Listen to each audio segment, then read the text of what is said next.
সামির খতিব একজন ব্যবসায়ী। নবীজি মুহাম্মদ সাল্লাল্লাহু আলাইহি ওয়াসাল্লাম এর কথা ৪,০০০ বছরের পুরনো বেদ আর পুরাণে উল্লেখ করা হয়েছে। তাহলে আপনি বলেন ডক্টর নায়েক, এই গ্রন্থগুলো কি ঈশ্বর প্রেরিত? আর হিন্দুরাও কি তাহলে আহলে কিতাব? ভাই একটা সুন্দর প্রশ্ন করেছেন। নবীজি মোহাম্মদ সাল্লাল্লাহু আলাইহি ওয়াসাল্লামের ব্যাপারে বেদ আর অন্যান্য ধর্মগ্রন্থে ভবিষ্যৎবাণী করা হয়েছে। এই ধর্মগ্রন্থগুলোকে কি আমরা ঈশ্বরের বাণী বলতে পারি? আর হিন্দুদেরকে আহলে কিতাব বলা যায়? ভাই, এই আহলে কিতাব সম্পর্কে আমি আগেও বলেছি, এখানে বলা হয়েছে কিতাবীদের কথা। এটা নির্দিষ্ট করে ইহুদি আর খ্রিস্টানদের বোঝাচ্ছে।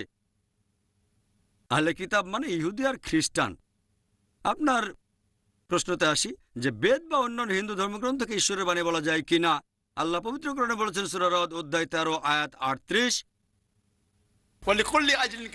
প্রত্যেক যুগে আমি আসমানি কিতাব পাঠিয়েছি, তবে পবিত্র কোরআনে মাত্র 4টার নাম উল্লেখ করা হয়েছে: তাওরাত, জাবুর, ইনজিল এবং কোরআন। তাওরাত হলো সেই আসমানি কিতাব যেটা নাজিল হয়েছিল মুসা আলাইহিস সালামের উপর। জাবুর হলো সেই আসমানি কিতাব যেটা নাজিল হয়েছিল দাউদ আলাইহিস সালামের উপর। ইনজিল হলো সেই আসমানি কিতাব যেটা নাজিল হয়েছিল ঈসা আলাইহিস সালামের উপর। আর কোরআন হলো শেষ ও চূড়ান্ত আসমানি কিতাব যেটা নাজিল হয়েছিল মুহাম্মদ সাল্লাল্লাহু আলাইহি সাল্লামের উপর।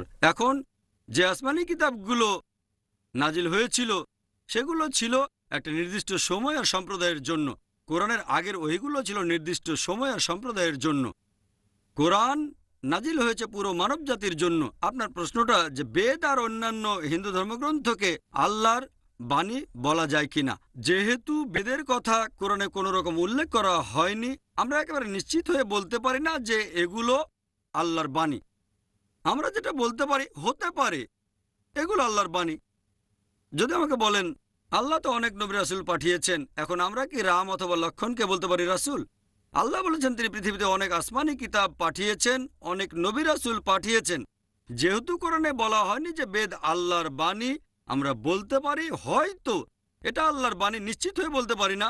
একইভাবে এটাও বলতে পারি না যে রামকৃষ্ণ হলেন আল্লাহ তাআলার রাসূল। বলতে পারি যে হতে পারেন, যেহেতু কোরআনে এটা উল্লেখ করা হয়নি তাই নিশ্চিতভাবে বলতে পারি না, তবে হতে পারেন। তারপরও যদি রাম আল্লাহ তাআলার রাসূল হয়েও থাকেন, যদি কৃষ্ণ আল্লাহর রাসূল হয়েও থাকেন, যদি বেদ আল্লাহর বাণী হয়েও থাকে, এটা ছিল একটা নির্দিষ্ট সময় আর সম্প্রদায়ের জন্য।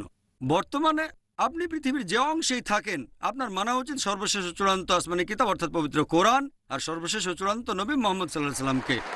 হিন্দু ধর্মগ্রন্থে তাকে বলা হয়েছে অন্তিম অবতার।